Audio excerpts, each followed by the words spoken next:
Halo semua, pada kesempatan kali ini kita akan membicarakan mengenai relational data model. Nah, ada satu pertanyaan yang akan kita coba jawab melalui sesi kali ini, yaitu apakah kita sudah bisa developing physical database?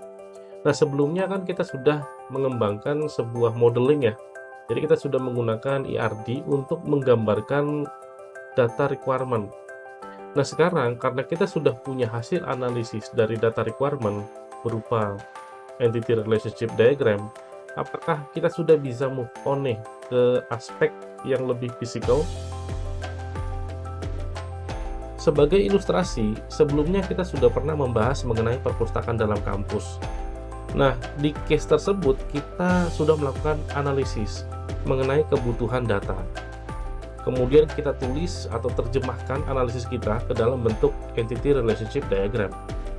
Nah, bentuk entity relationship diagram dari case tersebut kira-kira seperti ini. Jadi di perpustakaan dalam kampus itu akan ada 3 buah entity. Entity pertama adalah book, lalu ada book copy, lalu yang terakhir ada member. Kemudian pada ERD ini ada 2 buah relationships, yaitu antara book dan book copy, kita sebut dengan has relationship. Kemudian antara member dan book copy, kita sebut dengan land relationship. Kemudian ada beberapa bentuk attributes ya teman-teman, ada attributes biasa, ada yang multi-valued, ada yang composite, kemudian ada juga yang digunakan untuk mendeskripsikan relationship. Nah, pertanyaannya adalah apakah dari ERD ini kita sudah bisa bergerak ke yang lebih konkret atau yang lebih fisikal? Karena ERD itu kan sebenarnya bentuknya adalah konseptual ya, belum fisikal. Nah, sekarang apakah kita bisa move on ke yang lebih fisikal? Atau bisa nggak kita mulai ngedevelop database-nya? Nah, sebagai contoh misalnya, kita zoom in sedikit ya, kita lihat entity book.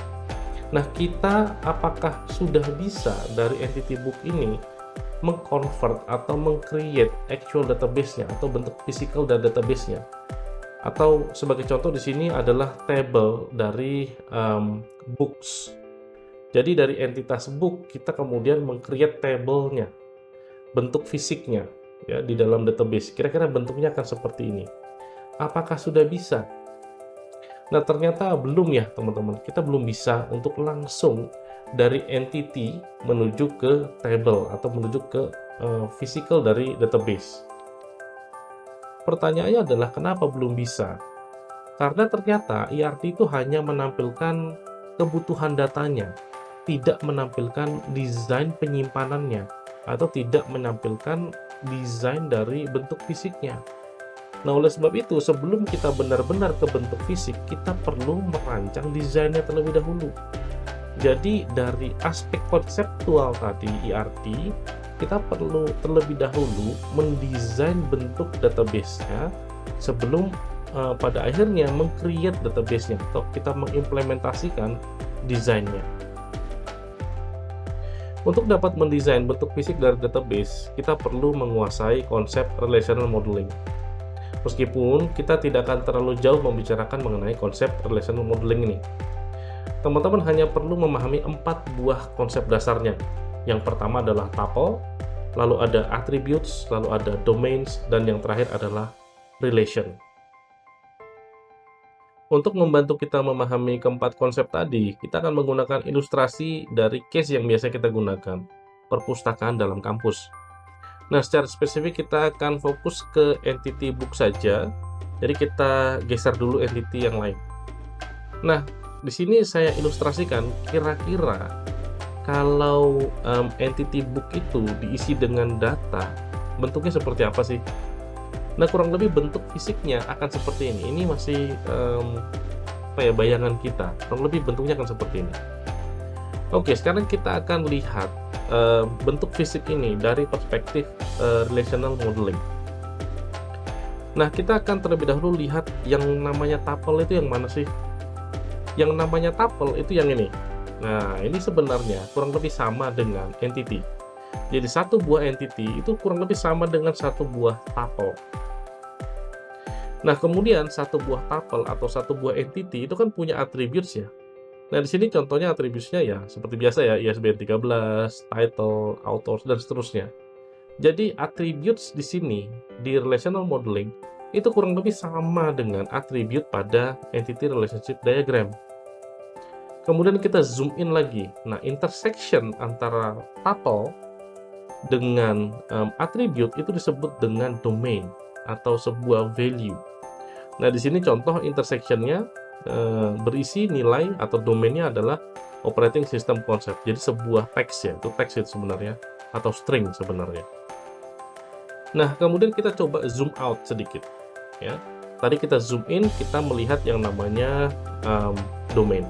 Nah, kalau kita zoom out, kita akan melihat kumpulan tuples. Ya, jadi kumpulan tuples itu disebut dengan relation. Nah, kalau dipetakan kurang lebih bentuknya akan seperti ini, teman-teman. Pada saat kita melakukan analisis, kita menggunakan entity relationship diagram untuk mengekspresikan analisis kita terhadap kebutuhan data. Nah, di sana kita punya entity, ya. Nah, entity ini ada attributes-nya yang mendeskripsikan si entity. Kemudian tentu saja setiap attributes nanti akan punya value. Kemudian ketika kita zoom out, sekumpulan entity itu disebut dengan entity set, ya, atau kumpulan entity gitu ya. Entity set itu kan artinya kumpulan entity.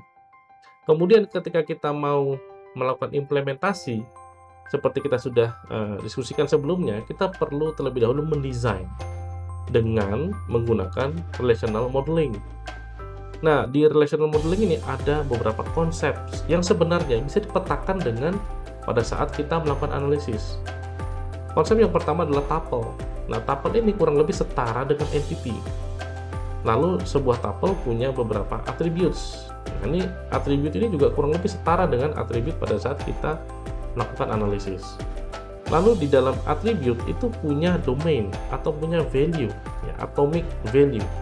Nah, kemudian si value ini atau domain ini itu setara dengan attribute value pada saat kita melakukan analisis.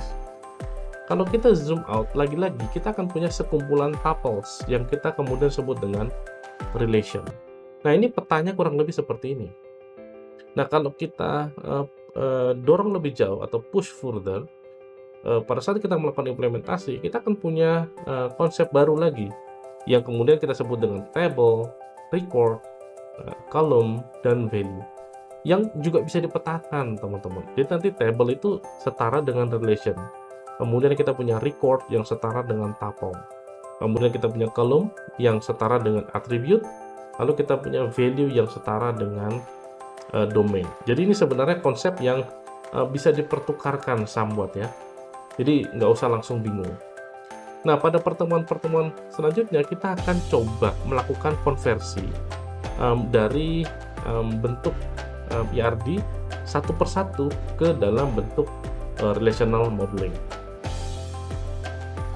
Baik, kira-kira apa yang bisa kita simpulkan dari sesi kali ini? Setidaknya ada 3 hal ya, teman-teman. Yang pertama adalah hasil analisis kita yang bentuknya adalah entity relationship diagram itu ternyata masih belum cukup untuk menggambarkan bentuk fisik atau bentuk implementasi dari database. Jadi kita tidak bisa langsung ya dari IRD ke bentuk fisiknya atau bentuk implementasi dari database. Masih ada gap di sana, masih ada celah yang perlu ditutupi. Nah, apa yang bisa menutupinya? Ya tentu kita perlu melakukan desain terhadap bentuk fisik dari database yang kita tuliskan desainnya dalam bentuk relational modeling. Nah, kita akan lakukan prosesnya pada pertemuan-pertemuan selanjutnya. Yang kedua adalah kita sudah mengenal beberapa konsep baru yang ada pada relational modeling. Konsep yang pertama disebut dengan tuple, kemudian ada yang disebut dengan attribute, lalu ada yang disebut dengan domain, dan yang terakhir yang disebut dengan relation. Nah, keempat konsep ini sebenarnya bisa dipetakan dengan konsep-konsep yang ada di IRD, dan nantinya akan bisa dipetakan lagi dengan konsep-konsep yang akan kita temui pada saat melakukan implementasi database. Nah, demikian untuk sesi kali ini, semoga mencerahkan dan sampai ketemu di sesi-sesi pembelajaran lainnya. Thank you, ciao.